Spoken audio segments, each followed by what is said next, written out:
Welcome back to my channel, and if you are visiting my space for the first time, you are also highly welcome. In this lecture, we'll be looking at the antebrachial fascia. Let's use this image to illustrate where this fascia is located.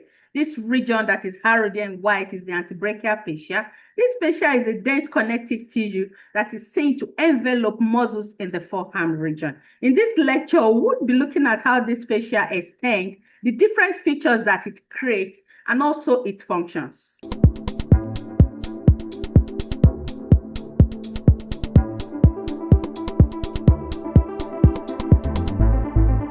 The antebrachial fascia, we say that it is a dense, deep connective tissue sheet that envelopes muscles in the forearm region. It's a deep connective tissue because it is deep to the superficial fascia. It is also a continuation of the brachial fascia that is located in the arm region. And this is seen to extend from the elbow to the wrist. The antebrachial fascia is seen to be thicker in the posterior region than in the anterior region. It is also seen to be thicker around the lower part than the upper region. And this is where it is seen to create a number of transformations that we'll be highlighting as we go through this lecture.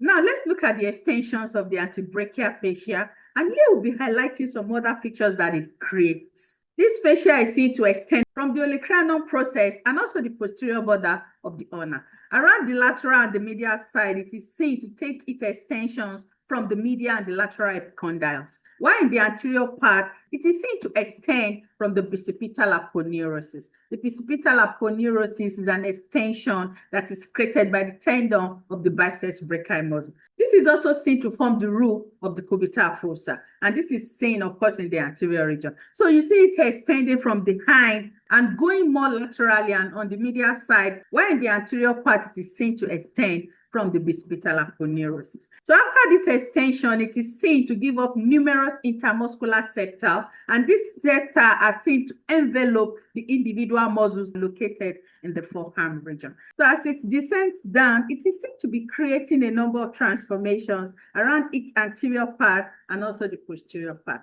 So in the anterior part, it is seen to form a thickening that is referred to as the palmar carpal ligament. This ligament can also be referred to as the volar or the anterior carpal ligament, and this is because it is seen in the anterior part. Let's try and use this image to further illustrate this. This is the anterior region of the hand, and this region that is harrowed here in green is the palmar carpal ligament. This is a thickening of the antebrachial fascia around the lower region of the forearm. If you go more inferiorly, we have another thickening that is referred to as the flexor retinaculum. This flexor retinaculum is also the thickening of the antebrachial fascia. We seem to form the roof of the carpal tunnel. We already also described this fascia in details in our previous lecture on the flexor retinaculum. If not check up that lecture, please kindly go and do so. The antebrachial fascia is then seen to transit into the hand region, and this is where it becomes finally transformed into the palmar aponeurosis. Let's try and use this image in this lower side to also illustrate this. This is where we have the palmar aponeurosis, which of course is a triangular fibrous band that is seen in the palmar or the anterior surface of the hand. And this is what the antebrachial fascia in the forearm region finally transformed into. While the posterior region, it is seen to form another thickening that is referred to as the extensor retinaculum. This can also be referred to as the dorsal carpal ligament. Let's use this image to also further illustrate this. This is where we have the posterior view of the hand region, and this region that is harrowed at this point is the posterior thickening of the antebrachial fascia. Upon this thickening, it is then seen to transform into the dorsal fascia of the hand region. Now let's look at the functions of the antebrachial fascia. And the first one we'll be highlighting here is the fact that it provides the sites of origin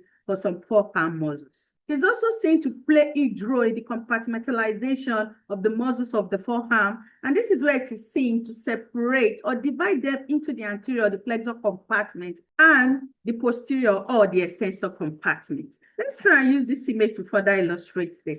This is the T section of the forearm, and on this lateral side is where we have the radius. On the medial side here is where we have the ulna. In between the radius and the ulna, we have the interosseous membrane that is highlighted here in black. This is where we have the anterior compartment, and this is where we have the posterior compartment. So you see that even though the antebrachial fascia is helping to compartmentalize the muscles in the forearm region, it is also seen to be driven into the different compartments. And this is where it is helping to envelope each of the individual muscles. And because of this, it is helping to maintain the pressure within each of the compartments. Antebrachial fascia is seen to create apertures for the passage of vessels and also nerve. And this is where it's helping to facilitate the communication between the superficial and the deep vessels and nerve.